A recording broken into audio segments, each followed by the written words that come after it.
Iya, untuk kesempatan kali ini pada paket 2 ini yang akan dibahas adalah soal-soal tentang statistika, komposisi fungsi, dan fungsi inverse.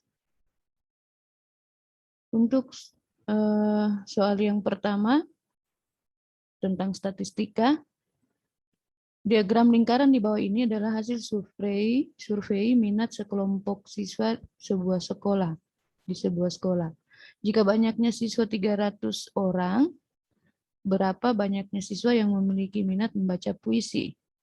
Jadi untuk menjawab soal ini kita lihat pada diagramnya, di sini membaca puisi belum diketahui berapa persen. Oleh karena itu yang dicari berapa persen yang membaca puisi. Nah, cara penyelesaiannya kita hitung ya, yang baca puisi ini kita hitung dari 100% dikurangi 9, dikurangi 15, kurang 20, dikurang 40. Hasilnya adalah 16%. Jadi yang baca puisi itu ada 16%. Nah, untuk menghitung berapa jumlah yang berminat membaca puisi, itu 16 per 100 dikali banyaknya siswa keseluruhan. Jadi 16 per 100 dikali 300, ini 300 dibagi 100, hasilnya 3, 3 kali 16, 48. Jadi itu cara kita untuk menentukan berapa banyaknya bagian dari diagram lingkaran itu yang belum diketahui. Lanjut untuk soal nomor 2 masih tentang statistika. Nah, ini diberikan tabel tentang berat badan dari 50 orang siswa. Pertanyaannya adalah banyaknya siswa yang memiliki berat badan kurang dari 46 kg. Jadi kita lihat di sini ini yang berat badannya 46 sampai 50 kg itu ada 14. Berarti yang kurangnya itu yang di atas ini ya. Yang berat badan dari 31 sampai 45. Jadi untuk menjawabnya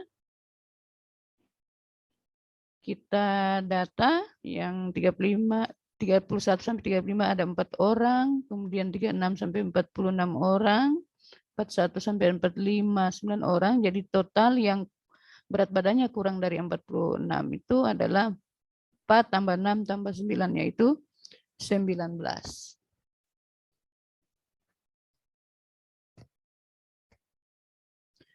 Lanjut untuk soal yang berikutnya. Ini soal yang ketiga masih statistika. Nilai rata-rata dari 4 orang siswa adalah 75 jika ditambah dengan nilai seorang siswa yaitu 80. Maka rata-rata dari kelima siswa tersebut adalah titik-titik. Jadi ini rata-rata dari 4 orang siswa, ini nilai dari seorang siswa lagi. Jadi kalau rata-rata untuk 4 orang 75, kemudian tambah lagi 1 orang, jadi berapa rata-ratanya untuk kelima siswa tersebut. Jadi kita ketahui bahwa rumus nilai rata-rata yaitu jumlah nilai dibagi banyaknya siswa. Nah, telah diketahui rata-rata dari 4 orang itu 75, berarti jumlah nilai dari 4 orang adalah 4 kali 75. Jadi ini rata-ratanya diketahui, banyaknya siswa diketahui, jumlah nilainya belum diketahui. Jadi untuk mencarinya adalah rata-rata dikali banyaknya siswa. 75 kali 4, 300. Nah, selanjutnya karena yang ditanya adalah rata-rata dari 5 orang, berarti jumlah yang 4 orang ini, jumlah nilai yang 4 orang kita tambah lagi dengan nilai yang 1 orang. 300 tambah 80, 380. Sehingga rata-rata untuk kelima siswa tersebut adalah 380 dibagi 5 sama dengan 76. Lanjut untuk soal nomor 4 tentang ragam atau variansi, ini masih terkait dengan materi statistika. Nah, untuk menentukan ragam atau variansi, langkah pertama yang dicari dulu adalah rata-rata dari data tersebut. Jadi kita jumlahkan nih semua nilai-nilai, kemudian dibahagi 6, hasilnya adalah 8. Jadi rata-ratanya 8. Kemudian selanjutnya, untuk mencari ragam atau variansi, masing-masing nilai ini kita kurangi dengan rata-rata. Jadi 8 dikurangi 8, ini lagi 8 dikurangi 8 pangkat 2 ya. 6 dikurang 8 pangkat 2, 6 dikurang 8 pangkat 2, kemudian ini 8 dikurangi 8 pangkat 2, kemudian 12 kurang 8 pangkat 2. Hasilnya ini kita bahagi 6, karena datanya ada 6. Nah, jadi 8 kurang 8, 0. Ini juga 0. 6 kurang 8, min 2. Min 2 pangkat 2 itu hasilnya 4. Nah, berarti ini juga 4. Yang ini 0. Kemudian 12 kurang 8, 4. 4 pangkat 2, 16. Kita jumlahkan hasilnya 24 bahagi 6 sama dengan 40. 24 bahagi 6 hasilnya 4. Jadi ragam atau variansinya adalah 4.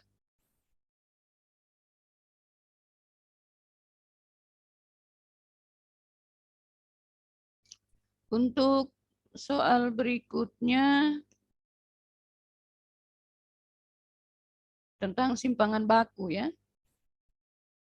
Simpangan baku. Nah, jadi untuk menentukan simpangan baku itu kita cari dulu rata-rata, kemudian cari ragamnya, terakhir baru tentukan simpangan baku. Jadi simpangan baku ini adalah akar dari ragam atau variansi. Jadi ini tadi kita cari rata-ratanya dapat 7, kemudian variansinya 2,8, berarti simpangan bakunya adalah akar dari 2,8. Jadi itu untuk menentukan simpangan baku kita harus tahu ragamnya dulu. Untuk menentukan ragam tahu rata-ratanya dulu. Jadi simpangan baku adalah akar dari ragam atau variansi.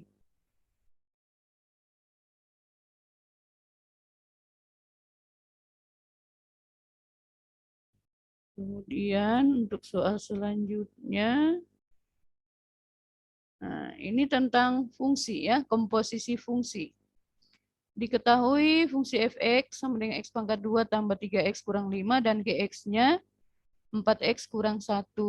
Jadi kalian harus pahami untuk g dot f ini artinya fungsi f ini yang disubstitusikan ke g. Yang ditanyakan adalah g dot f2. Nah, pertama kita cari dulu g dot fx. Nah, gx-nya itu fungsinya adalah 4x kurang 1. Nah, x-nya ini kita ganti dengan fx untuk memenuhi get dot fx. Jadi fx yang kita masukkan ke g. Jadi x-nya ini yang pada g kita ganti dengan fx. Selanjutnya, setelah kita ganti,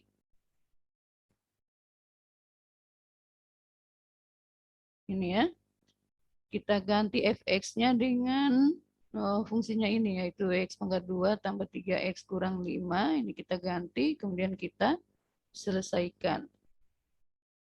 Jadi hasilnya adalah ini ya, 4 kali x kuadrat, ini 4 kali 3x, kemudian 4 kali min 5, ini dikurangi 1, 4x kuadrat, 12x, yang ini min 21 kurang 1 hasilnya, min 20 kurang 1 hasilnya min 21. Nah, karena yang diminta adalah g dot f2, berarti x-nya kita ganti dengan 2. Ini kita ganti 2, ini kita ganti 2. 2 pangkat 2, 4, kali 4, 16, 12 kali 2, 24. Ini dikurangi 21, hasilnya 19. Nah, jadi itu untuk komposisi fungsi. Selanjutnya untuk soal berikutnya ini adalah berkaitan dengan inverse ya, bukan komposisi fungsi tapi inverse, fungsi inverse. Nah, jadi pertama-tama ini kita fx ini kita ganti dengan y. Jadi y sama dengan x kurang 7 dibagi x tambah 5. Kemudian ini kita kalikan. Jadi y dikali x tambah 5 sama dengan x kurang 7. Nah, kemudian kita kalikan x kali y, xy, y kali 5, 5y. Nah, kita kumpulkan yang mengandung variabel x. Jadi ini x pindah ke ini, jadi min x ya. Jadi kedua ruas kita tambahkan min x. Jadi ini min x, di sini min x-nya jadi tidak x-nya x ditambah min x hasilnya 0. Jadi tidak ada lagi min x sebelah sini. Kemudian yang ini juga 5y, kita pindahkan di sebelah, jadi positif 5y jadi min 5y. Itu cara cepatnya ya. Kita faktorkan ini, jadi x kali x kurang 1. Jadi ini xy, x-nya keluar, jadi tinggal y, yang ini x keluar, tinggal 1. Ya, ini hasil pemfaktoran dari xy kurang x. Sama dengan min 5y kurang 7. Nah, kedua ruas kita bagi dengan y kurang 1. Di sini tinggal x. Nah, yang ini min 5y kurang 7 per y kurang 1. Dengan demikian kita peroleh inverse dari fungsi inverse-nya. Ini karena ini x, y ini kita ganti dengan x, jadi min 5x dikurang 7 per x kurang 1. Nah, kita lihat ini tidak ada di pilihan ya. Berarti pembilangnya kita kali min 1, penyebutnya juga kita kali min 1, hasilnya jadi 5x tambah 7 per 1 kurang x. Kalau ini ada jawabannya di sini ya. Nah, jawabannya adalah A. Jadi itulah cara kita menentukan fungsi inverse. Intinya kita akan ubah dari y sama dengan menjadi x sama dengan. Ya, ini tadi y sama dengan, kita ubah menjadi x sama dengan. Nah, nanti untuk f inverse-nya ini kita ganti yang y menjadi x. F inverse x. Berarti y-nya ini diganti dengan x. Nah, jadi demikian.